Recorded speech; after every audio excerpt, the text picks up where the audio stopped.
Hi family, இன்றைக்கி நம்ம வீட்டில் என்ன சாப்பாடுனா காலையில் கார சட்னியும் பணியாரமும். இது எங்கள் ஊர் ஸ்டைலு. 2 பெரிய வெங்காயம் சும்மா ரஃப்பாக கட் பண்ணிக்கலாம். ஒரு கடாயில் எண்ணெய் ஊற்றி கட் பண்ணி வச்சுருக்கிற பெரிய வெங்காயத்தை போட்டுக்கலாம். அதுக்கப்புறம் வெங்காயம் வதங்குறதுக்கு தேவையான அளவு உப்பு போட்டுக்கலாம்.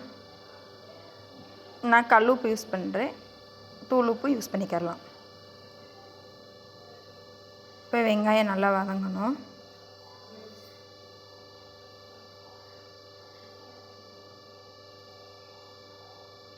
இதுக்கு தேவையான அளவு தக்காளி எடுத்துக்கலாம். நான் சின்னதாக இருக்கிறனால 5 தக்காளி எடுத்துருக்கேன். கொஞ்சம் மீடியம் சைஸாக இருந்தால் 3 எடுத்துக்கிட்டாலே போதும். இதுக்கு தேவையான காரத்துக்கு 3 மிளகாவத்தை எடுத்துக்கலாம். காரத்துக்கு தகுந்த மாதிரி, இதுனா அளவாக இருக்கும் காரம். நல்லா வதக்கிட்டு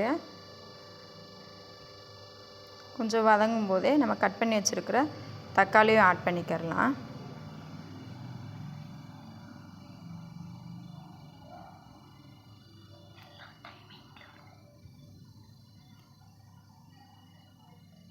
அப்புறம் நம்ம கழுவி வச்சுருக்கிற மல்லித்தலை, புதினா, கொஞ்சோண்டு கருவேப்பிலை.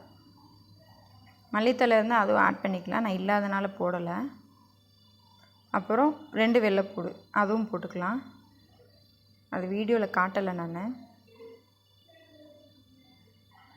நல்லா தக்காளி கிறங்க வதங்கணும்.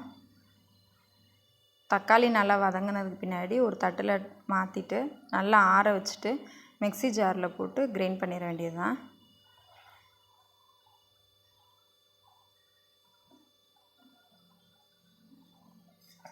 ஆறவும் மிக்ஸி ஜாரில் போட்டுடலாம்.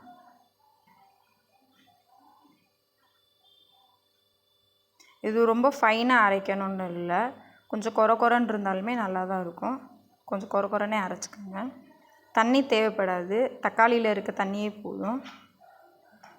கொரன்னு அரைச்சிட்டு இதுக்கு ஒரு சின்னதாக தாளிப்பு கொடுத்துடலாம். ஒன்றும் இல்லை, கடுகு, உளுத்தம் பருப்பு, கருவேப்பிலை மட்டும் போட்டு தாளிச்சிட்டோன்னா எங்கள் ஊர் ஸ்டைல் கார சட்னி ரெடி. அவ்வளோதான், வாங்க சாப்பிட்லாம். தேங்க்யூ ஃபார் வாட்சிங்.